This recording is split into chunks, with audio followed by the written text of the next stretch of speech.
ഉറക്കപ്പിച്ചിരിക്കുക എല്ലാവരും. ഞങ്ങൾ രാവിലെ എണീറ്റ് സൺഡേ ആയതുകൊണ്ട് ഒന്നുമില്ല, കുറച്ച് പുറത്തേക്ക് ഒന്ന് പോകാമെന്ന് വിചാരിച്ചോട്ടോ. പുറത്ത് പോകണം, അമ്പലത്തിൽ പോകണം, അങ്ങനെയൊക്കെ പോകാമെന്ന് ചോദിച്ചാൽ രാവിലെ എടുത്ത്. അപ്പോൾ ഞാൻ വിചാരിച്ചു day in my life shoot ചെയ്യാറ്. അപ്പം അങ്ങനെ എടുക്കുന്ന വ്ലോഗാണ്. അപ്പം നമ്മൾ സ്റ്റാർട്ട് ചെയ്യാൻ പോകുന്നത്. ഞങ്ങളിപ്പോൾ ചെങ്ങന്നൂർ അമ്പലത്തിൽ കയറി. ഇപ്പോൾ തൊഴിലിട്ടൊക്കെ ഇറങ്ങിയതേ ഉള്ളൂ. ഇപ്പം എത്ര മണി? ഇപ്പം 7:10 കേട്ടോ. നമ്മൾ 6 മണിയൊക്കെ അടുത്തൊക്കെ ഇറങ്ങിയതല്ലേ, 5:45, 6 മണിക്ക് എന്തോ ഇറങ്ങിയതാണ്. ഇപ്പം നമ്മൾ ചെങ്ങന്നൂരായതേ ഉള്ളൂ. ഇനിയിപ്പോൾ നമ്മൾ എപ്പോഴും പോകുന്ന പോലെ തന്നെ ഈറ്റാമ്പലത്തിലോട്ട് പോവുകയാണ്.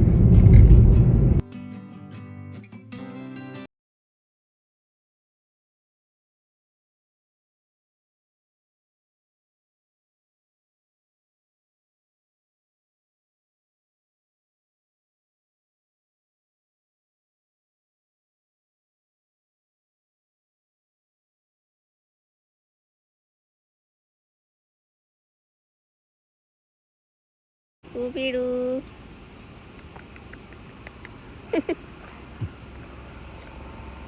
ൂപിട് വന്ന കോലവും ഇപ്പത്തെ കോലവും ഞങ്ങളുടെ സ്കൂബി അല്ലേ? സ്കൂബി പാലൊക്കെ കുടിച്ച് മത്തി മാത്രം മതി സ്കൂബിക്ക്. മത്തിയൊക്കെ കഴിച്ച് ഉറങ്ങുമായിരുന്നു. അപ്പോഴാണ് ഞാൻ പോയി എടുത്തല്ലേടാ. അല്ലേടാ, സ്കൂബിക്ക് എപ്പോഴും ഉറക്കാ കേട്ടോ, മിണ്ടത്തേ ഇല്ല. സ്കൂബി വൈകുന്നേരം ആകുമ്പോഴേ ആക്റ്റീവ് ആക്കും. സ്കൂബിയെ ഞാൻ കൊണ്ട് വിട്ടിട്ട് ഇനി നമുക്ക് തറവാട്ടിലോട്ട് പോവാം.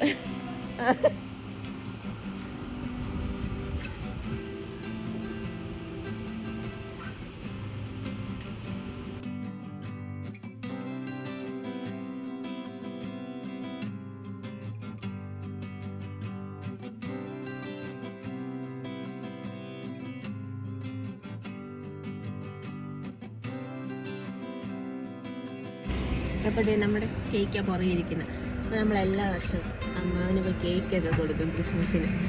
അപ്പോൾ നമ്മൾ ശരിക്കും ഇങ്ങോട്ട് വന്നോണ്ടല്ലോ, നമ്മുടെ സർപ്പക്കാവിൽ സർപ്പപൂജ ഉണ്ടായിരുന്നു. അപ്പോൾ വരാൻ പറ്റില്ല. അപ്പോൾ അവിടെ എണ്ണ വയ്ക്കാൻ വേണ്ടി ശരിക്കും വന്നത്. അപ്പോൾ ആ കൂട്ടത്തിൽ നമ്മൾ ചെങ്ങന്നൂർ അമ്പലത്തിലും ഏറ്റാമ്പലത്തിലൊക്കെ കയറിയത്. അപ്പോൾ കണ്ണേട്ടനെ കൊണ്ട് സർപ്പക്കാവിൽ എണ്ണയൊക്കെ വെച്ച് എന്താ പറയുക കത്തിക്കണം എന്ന് വിചാരിച്ചാണ് ആളെയും കൂട്ടി വന്നത്. പിന്നെന്നാ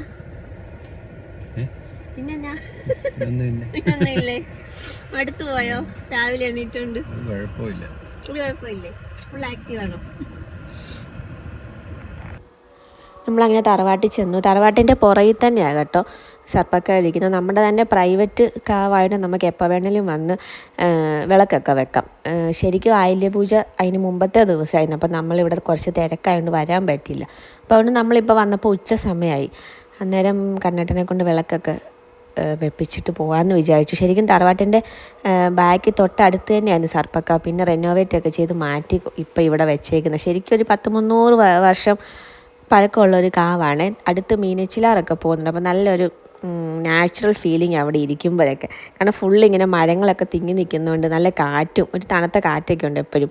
പിന്നെ അപ്പുറത്ത് മീനച്ചിലാറൊക്കെ ഉള്ളതുകൊണ്ട് നല്ല കാറ്റൊക്കെ എപ്പോഴും വരും. ഒരുപാട് ജനറേഷൻസിൻ്റെ ഓർമ്മകളും ഒരുപാട് ഹിസ്റ്ററീസും ഒക്കെ ഉറങ്ങി കിടക്കുന്നൊരു കാവാണിത്. ഇപ്പോൾ പിന്നെ ജനറേഷൻസൊക്കെ മാറി മാറി വന്നുകൊണ്ട് എല്ലാവരും സെപ്പറേറ്റായി പോയി. പണ്ടൊക്കെ എന്ത് ഫെസ്റ്റിവൽ വന്നാലും, ഇപ്പോൾ ഓണമായാലും ക്രിസ്മസ് ആണെങ്കിലും വിഷു ആണെങ്കിലും എല്ലാവരും തറവാട്ടിൽ വരുമായിരുന്നു. അപ്പോൾ ഭയങ്കര വലിയൊരു സെലിബ്രേഷനായിരുന്നു എല്ലാം. അപ്പോൾ ഇപ്പോൾ ഇങ്ങനെ എല്ലാവരും സെപ്പറേറ്റായി ജോലിക്കൊക്കെ പോയി കല്യാണമൊക്കെ കഴിച്ച് ദൂരെയൊക്കെ ആയി പോയോണ്ട് ഇപ്പം ഓരോരുത്തർ ഓരോ സമയം കിട്ടുമ്പോഴാണ് ഇപ്പം നമ്മളിപ്പോൾ വന്ന പോലെ. അതുകൊണ്ട് ഇപ്പോൾ അങ്ങനെ എല്ലാവരെയും കാണാറൊന്നും പറ്റാറില്ല അങ്ങനെ. അപ്പോൾ ഇതാണ് ഞങ്ങളുടെ 100-300 വർഷം പഴക്കമുള്ള സർപ്പക്കാവ്.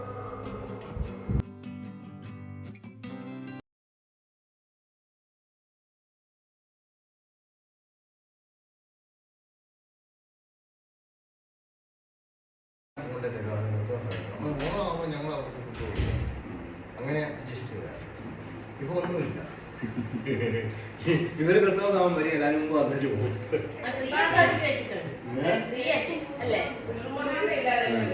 വല്ലപ്പോഴേ കാണുന്നതുകൊണ്ട് ഒന്ന് കാണുമ്പോൾ ഭയങ്കര വിശേഷങ്ങളൊക്കെ പറഞ്ഞ് ചിരിയും കളിയാകും കേട്ടോ. അത് പണ്ടും എപ്പോഴും തറവാട്ടിൽ അങ്ങനെയായിരുന്നു. അപ്പോൾ അമ്മാനും അമ്മായി വിശേഷങ്ങളൊക്കെ പറഞ്ഞ് ഞങ്ങൾ കേക്ക് കട്ട് ചെയ്ത് തിരിച്ചു പോകാമെന്ന് വിചാരിച്ചാണ്. കൊല്ലം വരെ പോകേണ്ടതുകൊണ്ട് ക്രിസ്മസ് കൂടായിട്ട് റോഡിലൊക്കെ നല്ല തിരക്കായിരിക്കും. അപ്പോൾ അതുകൊണ്ട് പെട്ടെന്ന് കേക്കൊക്കെ കട്ട് ചെയ്ത് ഇറങ്ങാൻ പോവാം.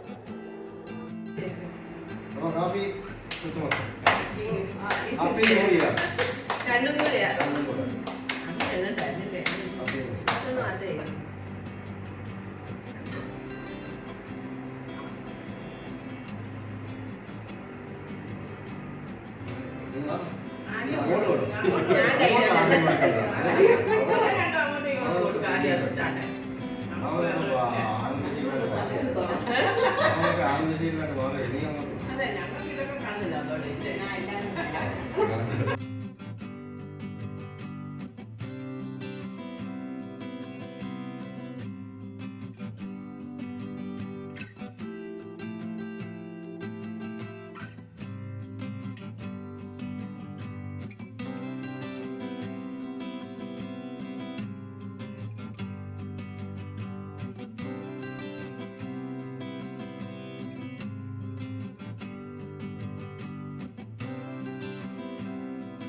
അപ്പോൾ നമ്മളും ഫ്ലവർ ഷോയ്ക്ക് കയറി കേട്ടോ. കോട്ടയത്ത് വന്നല്ലേ എന്ന് വെച്ച് ഒരാൾക്ക് 90 റുപ്പീസാണ്.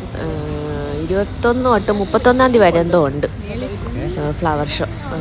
നാഗമ്പടം മൈതാനത്താണ് ഫ്ലവർ ഷോ ഉള്ളത്. അപ്പോൾ എനിക്ക് തോന്നുന്നു ഈവനിങ്ങിലൊക്കെ വരുവാണെങ്കിൽ ഒന്നുകൂടെ നല്ലതായിരിക്കും. കാരണം ഡെക്കറേറ്റ് ഒക്കെ ചെയ്ത് വെച്ചിട്ടുണ്ട്.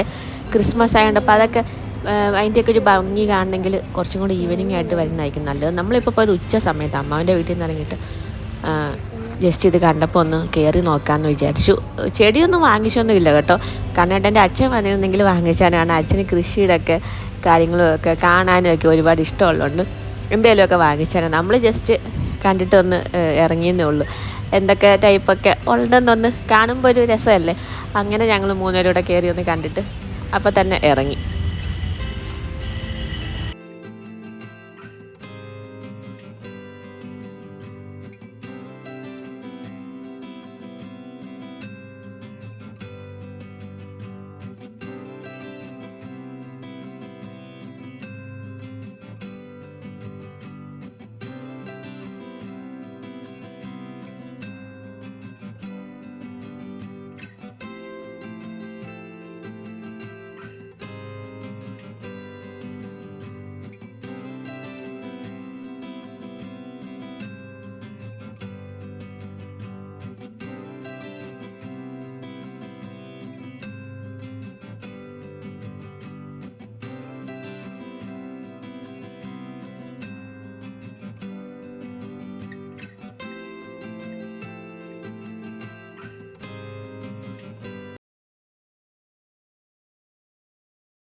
ഇതിന്റെ അടിയിൽ കൂടെ പോകുന്നതിന് പേടിയാണ്.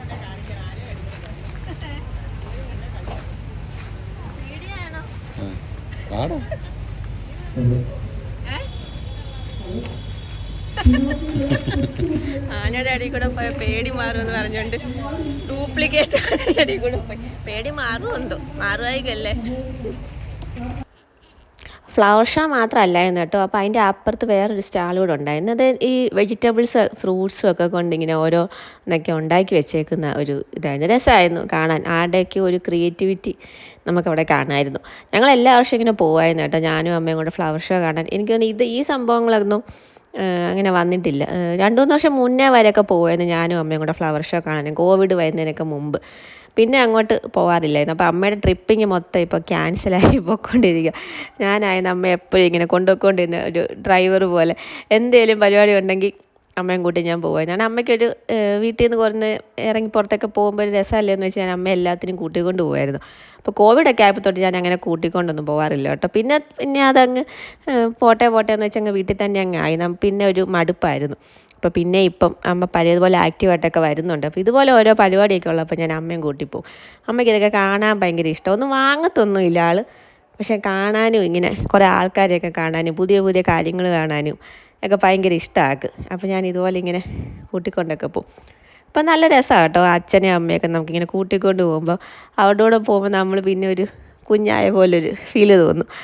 അന്നേരം എന്താ പറയുക, നമ്മൾ പണ്ടൊക്കെ നമ്മൾ സ്കൂളിൽ പഠിക്കുമ്പം അവർ നമ്മളെ കൂട്ടിക്കൊണ്ട് പോകുമ്പോൾ നമുക്കൊരു ഒന്നും അറിയാതെ ഇങ്ങനെ കൈ പിടിച്ച് പോകുന്ന പോലെ ഒരു ഫീലില്ലേ, അത് അമ്മയ്ക്ക് ഇപ്പം തോന്നുന്നു. ഇപ്പം അമ്മ ഞാൻ കൂട്ടിക്കൊണ്ട് പോകുമ്പോൾ അമ്മയുടെ ആ സന്തോഷം കാണുമ്പം നല്ല രസമാണ് കാണാനത്. പിന്നെ അവിടെ നമ്മൾ പണ്ട് കൊല്ലത്തൊരു ഇതുപോലൊരു കാർഷികത്തിൻ്റെ ഒരു മേളയ്ക്ക് പോയപ്പോൾ ഉള്ള പരിപാടികളൊക്കെ ഉണ്ടായിരുന്നു കേട്ടോ. കത്തി പോലത്തെ ഇതും പെൻസിലിൻ്റെ ഇതും അതുപോലെ ഇയറിങ്സും എല്ലാം സെയിം തന്നെയാണ് കേട്ടോ. അവിടെ കണ്ട കളക്ഷൻസൊക്കെ തന്നെയാണ്. അല്ല ഞാൻ കുറച്ച് ഇയറിങ്സൊക്കെ നോക്കിയാണ്. അപ്പോൾ ആ ഒരു മേളയ്ക്ക് പോയപ്പോൾ ഉള്ള സെയിം സംഭവങ്ങളൊക്കെ തന്നെയായിരുന്നു. പിള്ളേരുടെ പെൻസിലും സ്റ്റേഷനറി ഐറ്റംസും ഒക്കെ ഉള്ളത്. അതുകൊണ്ട് ഞങ്ങളാരും ഒന്നും പ്രത്യേകിച്ച് വാങ്ങിച്ചൊന്നുമില്ല. ജസ്റ്റ് ഇങ്ങനെ കണ്ടങ്ങ് ഇറങ്ങി.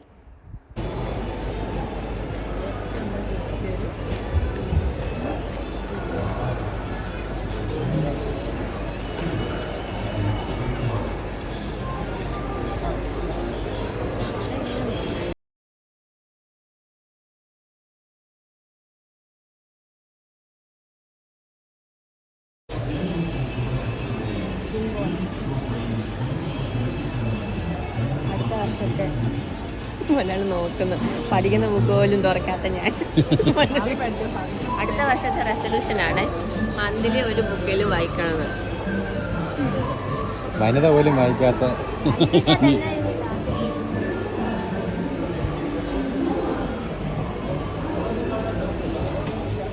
ഇങ്ങനത്തെ ബുക്ക് എൻ്റെ കണ്ണിലൊക്കെ പെടുള്ളൂ. Cartoon cartoon.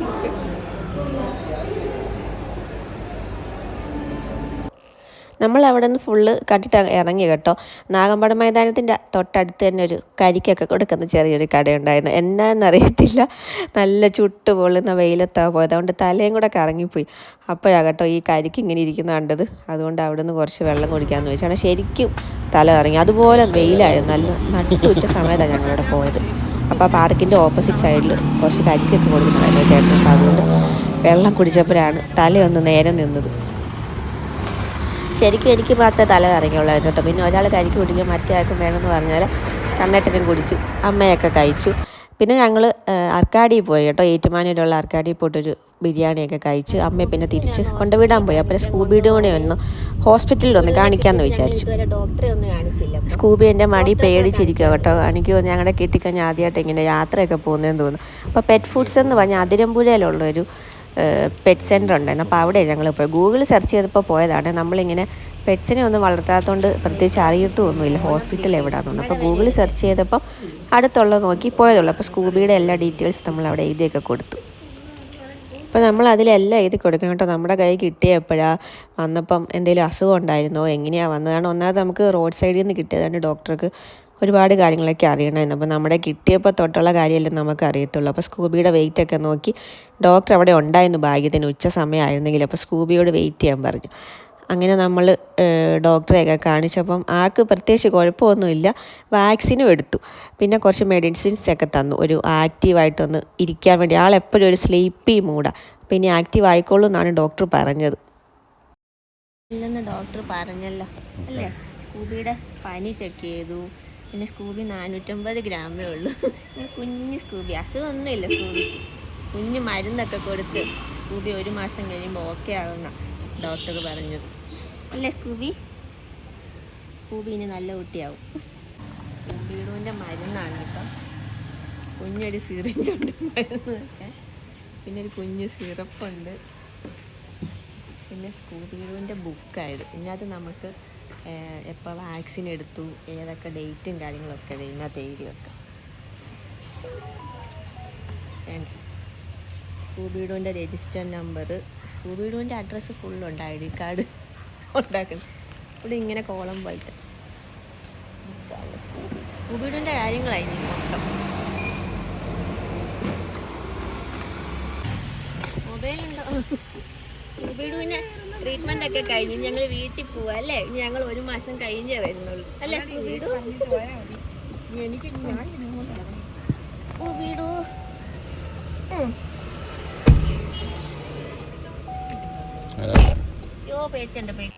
ഇങ്ങനെ അമ്മയും സ്കൂബിയും നമ്മൾ വീട്ടിൽ വിട്ടിട്ട് തിരിച്ചു പോവാം കേട്ടോ. കൊല്ലത്തോട്ട് കണ്ണടൻ്റെ വീട്ടിലോട്ട് പോവാം. അപ്പോൾ നമ്മൾ ചങ്ങനാശ്ശേരിയൊക്കെ ആയപ്പോൾ ഒരു ബൂസ്റ്റർ ചായ എന്നൊരു റെസ്റ്റോറൻറ്റ് കണ്ടു. നല്ല ബ്ലോക്കായിരുന്നു. അപ്പോൾ വിചാരിച്ചെന്നൊരു ചായ കുടിക്കാമെന്ന്. അങ്ങനെ അവിടെ കയറി നമ്മളൊരു 2 കാപ്പിയും മുമ്മൂസും ഓർഡർ ചെയ്തു. അത് വലിയ സുഖമില്ലായിരുന്നു. കാപ്പി നല്ലതായിരുന്നു, പക്ഷേ മറ്റേ എന്താ മുമ്മൂസ് ഒരു രസമില്ലായിരുന്നു കേട്ടോ. എനിക്ക് നമുക്ക് ഇഷ്ടപ്പെടാഞ്ഞിട്ടാണോ എന്നറിയത്തില്ല. ചൂടുമൊക്കെ ഉണ്ടായിരുന്നു, പക്ഷെ എന്തോ ഒരു ടേസ്റ്റ് ഒരു ഡിഫറെൻ്റ് ഉണ്ടായിരുന്നു. കോഫി നല്ല ടേസ്റ്റ് ആയിരുന്നു കേട്ടോ. അതുപോലെ അവിടുത്തെ ആംബിയൻസും നല്ലായിരുന്നു. അങ്ങനെ നമ്മൾ അവിടെ നിന്ന് ഇറങ്ങി ഇനി വീട്ടിലോട്ട് പോവുകയാണ്. ഇപ്പം നമ്മൾ ചെങ്ങന്നൂർ എത്തി. രാവിലെ 4:30 എണീറ്റ് 5:45 വീട്ടിൽ നിന്ന് ഇറങ്ങിയതാണ് കേട്ടോ. ചെങ്ങന്നൂർ അമ്പലത്തിലും പേറ്റുമല അമ്പലത്തിലും പിന്നെ ഇടയ്ക്ക് റെസ്റ്റോറൻറ്റിൽ കയറി ബ്രേക്ക്ഫാസ്റ്റ് കഴിക്കാൻ, പിന്നെ അമ്മാവിൻ്റെ വീട്ടിൽ പോയി, സർപ്പക്കാവിൽ പോയി, അങ്ങനെ പിന്നെ നമ്മുടെ സ്കൂബീഡുവിനെ ഹോസ്പിറ്റലിൽ കൊണ്ടുപോയി. അങ്ങനെ ഇന്നത്തെ ഫുൾ ഡേ കഴിഞ്ഞു. ഇന്ന് ശരിക്കും കണ്ടിട്ട് തിരക്കുള്ള ദിവസമാണ്, സൺഡേ അല്ലാത്തതുകൊണ്ട്. സാറ്റർഡേ ഓഫീസുള്ള, പക്ഷെ എന്നാലും ഇന്ന് പോകേണ്ട ഒരു ഇത് വന്നതാണ്. ആയില്യപൂജയ്ക്ക് പോകാൻ പറ്റിയില്ല തറവാട്ടിൽ. അപ്പോൾ അതുകൊണ്ടാണ് ഇന്ന് അങ്ങ് പോയി വിളക്കൊക്കെ വെച്ച് സർപ്പക്കാവില്ല. അപ്പോൾ അതുകൊണ്ടാണ് സാറ്റർഡേ ഇറങ്ങിയത്. അപ്പോൾ ഞാൻ വിചാരിച്ചെന്നാൽ ഡേ ഇൻ മൈ ലൈഫ് ഇന്നത്തെ ദിവസം എടുക്കാതെ. അപ്പം നിങ്ങൾക്ക് കുറച്ച് കാണാനും ഉണ്ടല്ലോ, അല്ലാതെ വെറുതെ നിങ്ങളുടെ സമയം വെറുതെ ബോറടിപ്പിക്കണ്ടല്ലോ വെറുതെ വീട്ടിൽ ഇരുന്നിട്ട്, അല്ലേ? അപ്പം അതാ ഇന്നത്തെ ഡേ ഇൻ മൈ ലൈഫ് എടുക്കാമെന്ന് വിചാരിച്ചത്. ഇപ്പോൾ ഞങ്ങൾ തിരിച്ചിപ്പോൾ വീട്ടിലോട്ട് പോകാം കേട്ടോ. ഇപ്പോഴും ചെങ്ങന്നൂരായതുകൊണ്ട് നല്ല ബ്ലോക്കാണ്, ക്രിസ്മസ് ആയതുകൊണ്ട്. ക്രിസ്മസ് ആണെങ്കിലും അല്ലെങ്കിലും ഒരുവിധം എപ്പോഴും ഈ ഒരു ഈവനിങ് ടൈമിൽ കോട്ടയം ടു അടൂർ റോഡ് എനിക്ക് തോന്നുന്നു എപ്പോഴും ബ്ലോക്കാന്ന് തോന്നുന്നു. സാധാരണ കുറച്ചും കൂടെ നേരത്തെ എത്തുന്നത്. ഞങ്ങൾ സ്കൂബീഡുവിനെ ഹോസ്പിറ്റലിൽ കൊണ്ടുപോയതുകൊണ്ട് കുറച്ച് നേരം അവിടെ ഇരിക്കേണ്ടി വന്നു. അപ്പം എന്നാണേലും സ്കൂബീഡുവിന് കുറച്ച് മരുന്നൊക്കെ കൊടുത്തിട്ടുണ്ട് ഡോക്ടർ. അപ്പം ശരിയാവും എന്നാണ് പറഞ്ഞല്ലേ. 1 മാസം കഴിയുമ്പം ആക്റ്റീവായിട്ട് വരുമെന്ന് പറഞ്ഞു. അല്ലെ ബ്ലഡൊക്കെ ടെസ്റ്റ് ചെയ്ത് നോക്കാമെന്ന് പറഞ്ഞു സ്കൂബിക്ക് എന്നാ പറ്റിയെന്നുള്ളത്. അപ്പം ഇന്നത്തെ നമ്മുടെ ഡേ ഇൻ മൈ ലൈഫ് ഇപ്പം തീരും. വീട്ടിലെത്താറായി. പിന്നെ ഒന്നും ഇല്ലല്ലേ പരിപാടി. ഒന്ന് ഫുഡൊക്കെ കഴിച്ച് കിടന്നുറങ്ങാന്നേ ഉള്ളൂ. പിന്നെ വല്ല പറയാനുണ്ടോ? ടയേർഡായോ? കുഴപ്പമൊന്നുമില്ല. എൻ്റെ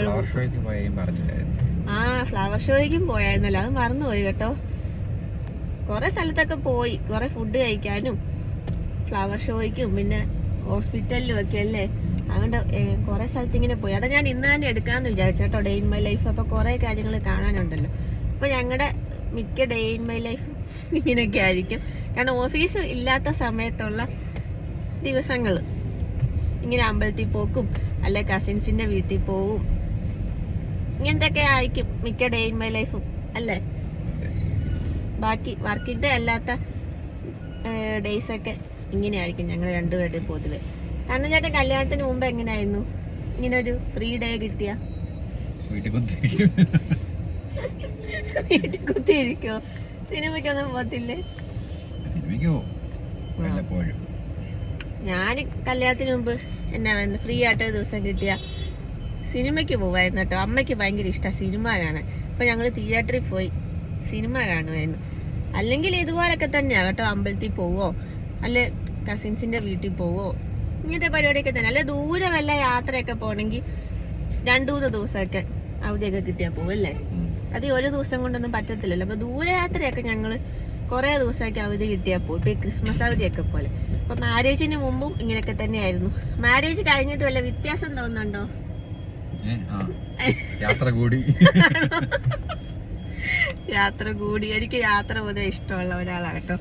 എനിക്ക് നമ്മുടെ വീട്ടിൽ നിന്ന് കുറച്ച് സാധനം മേടിക്കാൻ പുറത്തിറങ്ങിയാലും എനിക്കതൊരു യാത്രയാണ്. എനിക്ക് അതൊന്ന് പുറത്തിറങ്ങാമല്ലോ എന്നുള്ളൊരു സന്തോഷമുണ്ട്. എപ്പോഴും ഇങ്ങനെ ട്രാവൽ ചെയ്യുന്നത് ഭയങ്കര ഇഷ്ടമാണ്. വീട്ടിൽ ഇരിക്കാനാണ് കുറച്ച് പാട്. വയ്യെങ്കിൽ മാത്രം വീട്ടിൽ ഇരിക്കുന്ന ഒരാളായിരുന്നു ഞാൻ. ഇപ്പം എൻ്റെ കൂടെ കൂടി ഒരാൾ ഫുള്ള് ട്രാവലിംഗ് ആണ്. അപ്പം നമ്മുടെ ഡേ ഇൻ മൈ ലൈഫ് ഇതേ ഇവിടെ തീരും. ഇപ്പം വീട്ടിലെത്തും. അപ്പം എല്ലാവർക്കും നല്ലൊരു ഈവനിങ്ങും നല്ല ക്രിസ്മസും ആയിരിക്കട്ടെ, നല്ല ന്യൂ ഇയറും ആയിരിക്കട്ടെ. നമ്മൾ കുറേ നാളായില്ലേ വ്ളോഗ് എടുത്തിട്ട്, എപ്പോഴും ഷോർട്സ് ഇടുമല്ലേ. പാഞ്ചാലിപ്പാട്ട് വന്നപ്പോൾ തൊട്ട് ഫുള്ള് ഷോർട്സ് ആയിരുന്നു. അപ്പം അതുകൊണ്ടാണ് ഇന്നത്തെ ഡേ ഇൻ മൈ ലൈഫ് എടുക്കാമെന്ന് ചോദിച്ചത്. അപ്പോൾ നമുക്ക് ടാറ്റ പറയാം. Happy Christmas and happy new year.